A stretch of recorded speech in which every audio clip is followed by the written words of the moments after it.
பீகார் மாநிலத்தில் 2 கட்டங்களாக தேர்தல் நடந்து முடிந்திருக்கக்கூடிய சூழல்ல இன்றைய தினம் வாக்கு எண்ணிக்கை அப்படிங்கிறது காலை முதலே தொடங்கி விறுவிறுப்பாக நடைபெற்று கொண்டிருக்கிறது. பீகார் மாநிலத்தில் யார் ஆட்சி அமைக்க போறா? என்டிஏ கூட்டணியா இல்ல மகா கட்பந்தன் கூட்டணியா? மீண்டும் நிதிஷ்குமாரே அரியணையில் ஏற போறாரா இல்ல தேஜஸ்வி யாதவ் ஏற போறாரா அப்படிங்கிறத நம்ம இங்க இருந்து பார்க்க போறதில்ல. ரயில் வந்திருக்கு, ரயிலில் ஏறி பீகாருக்கு போறோம். பீகார்ல போய் அங்க இருக்கக்கூடிய கள நிலவரம் என்ன, யார் முன்னணியில் இருக்கா அப்படிங்கிறத பார்க்கலாம் வாங்க.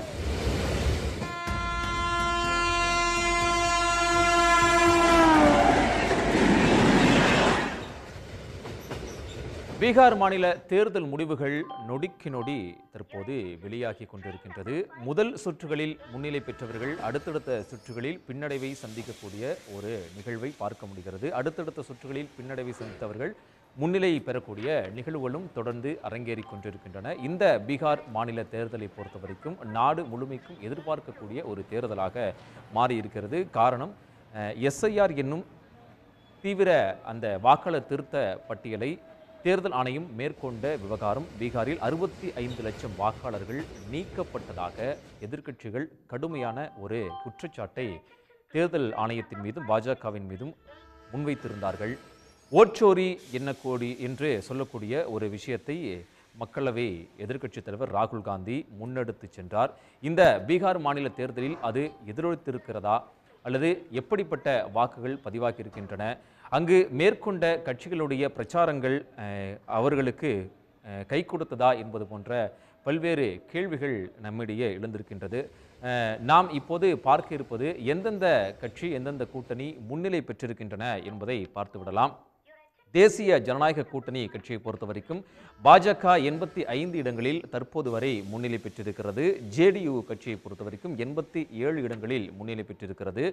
சிராக் பஸ்வானுடைய எல்பிஜி கட்சியை பொறுத்த வரைக்கும் 20 இடங்களில் அந்த கட்சி முன்னிலை பெற்றிருக்கிறது. நட்சத்திர வேட்பாளர்களுடைய அந்த முன்னிலை விவரங்களை நாம் பார்த்து விடலாம். முதலாவதாக ராஜ்குமார் ரே தற்போது முன்னிலை பெற்றிருக்கிறார். அவர் எந்த தொகுதியில் போட்டியிட்டார் என்றால் ஹசன்பூர் தொகுதியிலே அவர் களம் காண்டிருக்கிறார். அவரை எதிர்த்து ஆர்ஜேடி சார்பாக மாலா புஷ்பம் என்பவர் களமிறக்கப்பட்டார். ராஜ்குமார் ரேவை பொறுத்த வரைக்கும் அவர் 2 முறை அந்த தொகுதியிலே சட்டமன்ற உறுப்பினராக இருந்தவர்.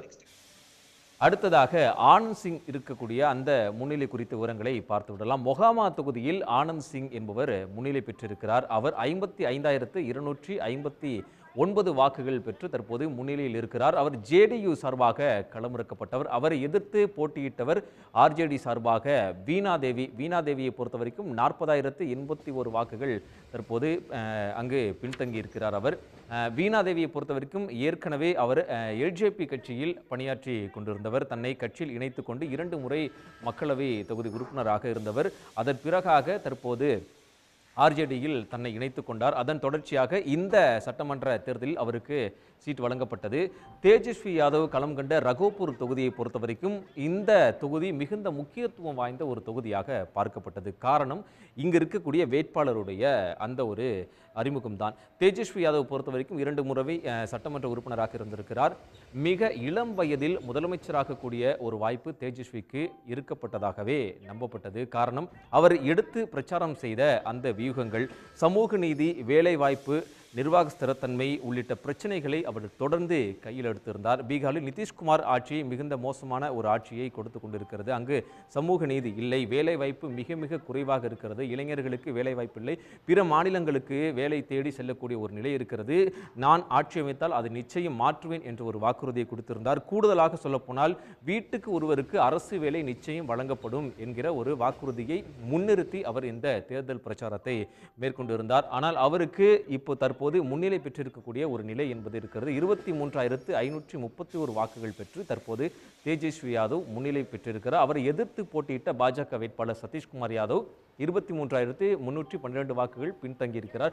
வாக்கு வித்தியாசம் என்பது தற்போது 219 இருக்குது. அதாவது 23,312 வாக்குகள் பெற்றிருக்கிறார் சதீஷ்குமார் யாதவ். தேஜஸ்வி யாதவ் 23,531 வாக்குகள் பெற்றிருக்கிறார். இவ்விருவருக்குமான வாக்கு வித்தியாசம் என்பது வெறும் 219 இருக்கிறது. சற்று முன்பாக தேஜஸ்வி யாதவ் பின்னடைவு என்கிற ஒரு தகவல் நமக்கு கிடைத்தது. அடுத்தடுத்த சுற்றுகளில் அவர் முன்னிலை பெற்றிருக்கிறார். நாம் அடுத்து பார்க்க இருக்கக்கூடிய தொகுதி அலிநகர் தொகுதி. இந்த தொகுதி மிகுந்த ஒரு முக்கியத்துவம் பேசு பொருளாக மாறியிருக்கக்கூடிய ஒரு தொகுதியாக இருந்தது. காரணம், பாஜக சார்பாக போட்டியிடக்கூடிய மைத்திலி தாக்கூர் இந்த மைதிலி தாக்கூர் யார், அவருடைய பின்புலம் என்ன என்று நாம் பார்க்கும்போது மைதிலி தாக்கூர் ஒரு நாட்டுப்புற பாடகி, இளம் வேட்பாளரும் கூட. 25 வயது இருக்கக்கூடிய இந்த மைதிலி தாக்கூருக்கு பாஜக சார்பில் சீட் கொடுக்கப்பட்டதற்கு அந்த கட்சிக்குள்ளேயே மிகுந்த ஒரு எதிர்ப்பு என்பது எழுந்தது. காரணம், கட்சியில் பல வருடங்களாக பணியாற்றி கொண்டிருக்கக்கூடியவர்களுக்கு வாய்ப்பளிக்காமல் தற்போது இன்ஸ்டா மூலம் பிரபலமடைந்த ஒரு நாட்டுப்புற பாடகிக்கு எப்படி நீங்கள் சீட் கொடுப்பீர்கள் என்கிற எதிர்ப்பு குரல் எழுந்திருந்தும் கூட அதை பொருட்படுத்தாமல் பாஜக அவருக்கு சீட் வழங்கியது. அதன் அடிப்படையில் தற்போது அவர் 28,104 வாக்குகள் பெற்று முன்னிலையில் இருக்கிறார். அவரை எதிர்த்து போட்டியிட்ட ஆர்ஜேடி கட்சியைச் சேர்ந்த வினோத் மிஸ்ரா, இந்த வினோத் மிஸ்ராவை பொறுத்தவரைக்கும் அவர் ஏற்கனவே சட்டமன்ற உறுப்பினராக அந்த கடந்த 2020 தேர்தலில் போட்டியிட்டார்.